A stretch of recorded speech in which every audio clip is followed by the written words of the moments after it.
నమస్తే తెలుగు న్యూస్ కి స్వాగతం. నేను రూపానాథళ్ళ.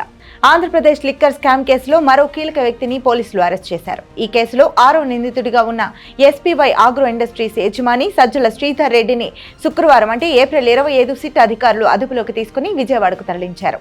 శనివారం కోర్టులో హాజరుపరచనున్నారు. ఈ కేసులో ప్రధాన నిందితుడిగా ఉన్న రాజ్ కేసిరెడ్డిని పోలీసులు ఇప్పటికే అరెస్ట్ చేసిన సంగతి తెలిసిందే.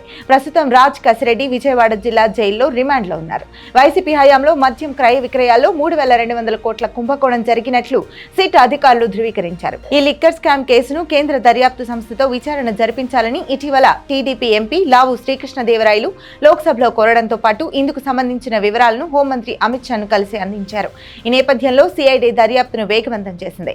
నిందితుల అరెస్టుపై దృష్టి సారించింది. అదలా ఉంటే మద్యం కుంభకోణం కేసు దర్యాప్తులో పోలీసులు వ్యూహాత్మకంగా వ్యవహరిస్తున్నారు. తొలుత ఈ కేసులో వైసీపీ మాజీ నేత మాజీ ఎంపీ విజయసాయిరెడ్డిని సాక్షిగా విచారణకు పిలిచిన అధికారులు ఛార్జ్షీట్లో మాత్రం నిందితుడిగా చేర్చారు. దీనిని బట్టి విజయసాయిని అప్రూవర్ గా మార్చేందుకు అధికారులు రంగం సిద్ధం చేసినట్లు పరిశీలకులు విశ్లేషిస్తున్నారు.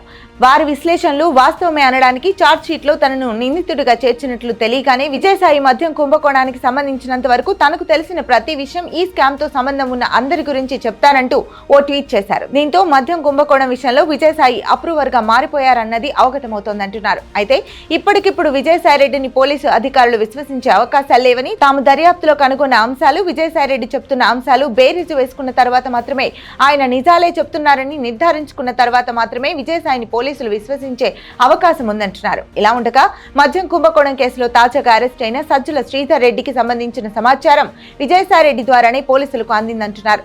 లిక్కర్ స్కామ్ లో సజ్జల శ్రీధర్ రెడ్డి మద్యం కంపెనీల నుంచి ఉత్పత్తికి తగ్గట్లుగా ముడుపులు వసూలు చేయడంలో కీలక పాత్ర పోషించినట్లు తెలుస్తోంది. ఈ కేసులో ఇప్పటికే కసిరెడ్డి రాజ్ తో పాటు ఏఏ చాణక్యను అరెస్ట్ చేశారు. ఇప్పుడు తాజాగా సజ్జల శ్రీధర్ రెడ్డిని అరెస్ట్ చేశారు. రానున్న రోజుల్లో మరిన్ని అరెస్టులు ఉండే అవకాశం ఉందంటున్నారు.